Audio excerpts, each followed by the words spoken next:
باش ينجحوا تبون باش يعطيو له 5 المليون. انا نقول لكم شحال صوتوا بالضبط صوتات 6 المليون ديال الناس فقط، 6 وشي حاجه.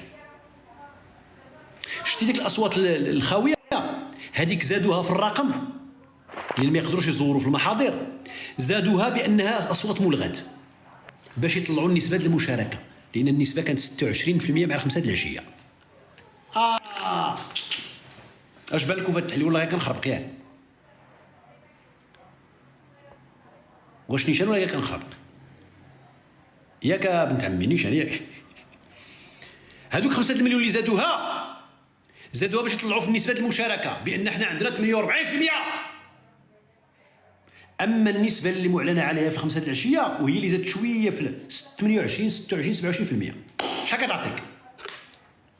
كتعطيك داك الرقم اللي قلت لكم قبيله، 6 المليون ونص ديال الناس اللي حيد مليون ديال العسكر.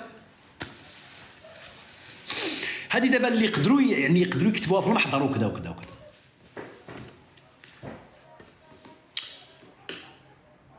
دابا الفضيحه هي جابوا العدد المصوتين، الاصوات المعبر عنها قد عدد الشهداء، 5 المليون و630 الف، نفس الرقم.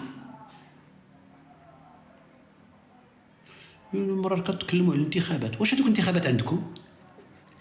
من نيت كمصبع الزرق هذوك انتخابات؟ دابا عرفت الله واش من نيت زعما متيق راسك. واحد القضيه خطيره وقعت البارحه من عمي، واسمع ماذا حدث بالامس. فين هو ذاك الفيديو؟ لا خصني القاصع. ها هو بعد ما دازت الانتخابات السي عبد المجيد ضمن الرئاسيه الدوره الثانيه ديالو، عطى الشرعيه هكا يعني بالتزوير بالارقام، منفخ ليه، دار المسرحيه ديال حتى انا كنتشكى من السلطه العليا كذا، تقادوا الكتاف مع فرنسا جدك. اسمع.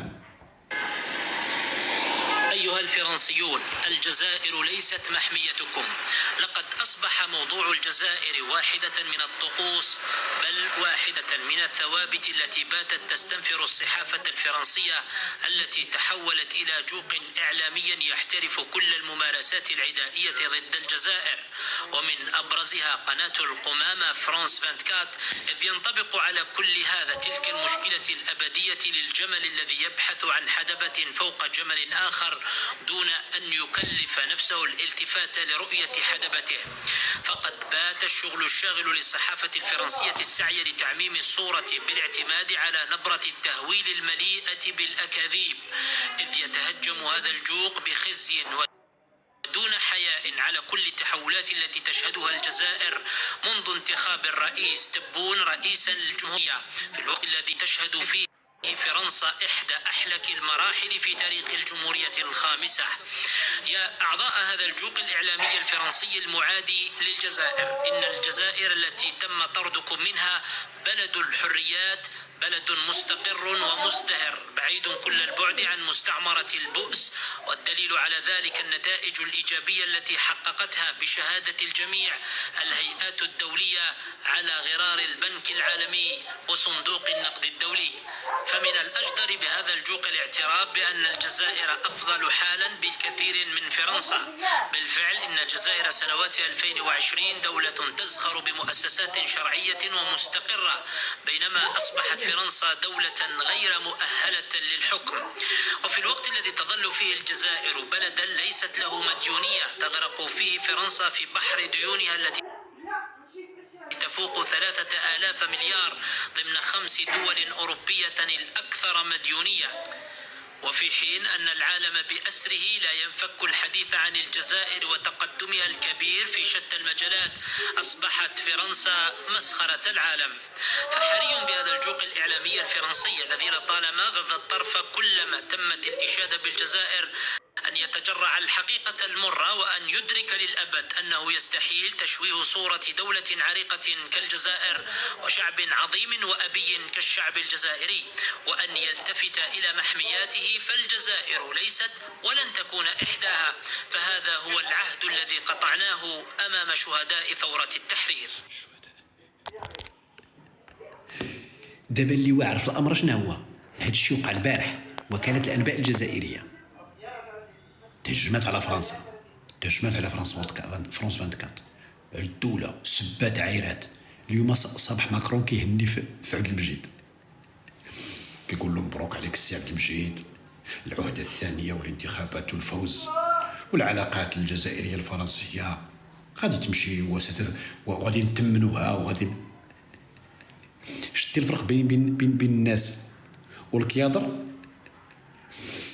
بالبارد، بالبارد، فهمتي؟ بالبارد. وانتم حنا دابا غادي نسمعوا، نعاودوا نسمعوا، غادي نتنزوا مع. اذا اول حاجه انا يعني سعيد جدا، سعيد ابرنوس بهذا التقدم الكبير في المواقف الجزائريه. فبعد 60 سنه 62 سنه استفاق الجزائريون باش يديروا واحد اللغه ديال التهديد والوعيد وديال السب والقذف في فرنسا. هذه رجله، هذا انا كنشجع. علي السي ابراهيم، ما تسالوا لي انا الا نقول لكم شكرا صلاح الدين، الله يحفظك الحبيب. هكا هادو هما الرجال. واخا فقتوا معطلين 62 سنه وانتم ساكتين، 62 سنه وانتم محنين مع فرنسا، ولكن مزيان ملي فقتوا وليتوا مزيان. الله يقوي شيطانكم. أرى نشوفوا دابا. أيها الفرنسيون، الجزائر ليست محميتكم، لقد أصبح. دابا انتم في النظر ديالكم الفرنساويين غادي يسمعوا هذه. دابا الفرنساويين بقاو بلا شغل. شحال من مليون فرنساوي؟ 80 مليون، 70، 60، شحال غادي يجيو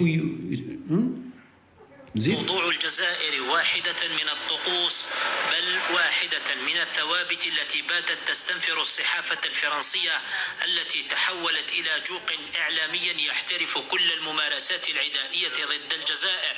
ومن دابا المشكلة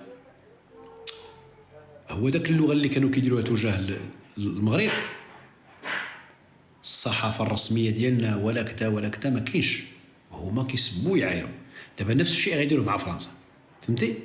ولكن ما شافوش بان مع فرنسا الا بقاو كيسخنوا الفرفاره اكثر من القياس غيجيبوها في راسهم، لان فرنسا حتى هي دوله قائمه الذات وعارفه اش كدير. الضربه ديالها راه ماشي بالهضره، ماشي بلا بلا بلا بلا، الضربه راه تحت الحزام. غاستنى الضربه الجزائر، انا كنقولها لك والله. شتي ماكرون والله ما يخلي لكم هذا الشيء اللي كتقولوه، والله ما يدوزها فيكم. وانا كنتمنى يترجوا ماكرون، يلا راه جبدوا لك امك، جبدوا لك سميتو، دوزها لهمش حشومه، تقادوا الكتاف، قد القب قد السطل. زين رزها قناة القمامة فرانس 24 إذ ينطبق. ايوا دابا هاد الشيء دابا كيفاش؟ دابا الدنيا غادي تعصب، ما غتبقاش تجي للتيك توك. سميتي لها فرانس 24 فين كانت خدامه، عليه جات تعكر في التيك توك. تا كيفاش دابا هادشي؟ تا كيفاش قمامه؟ انا كنقول السيده ما جات للتيك توك تعكر، زين انت هربت من القمامه.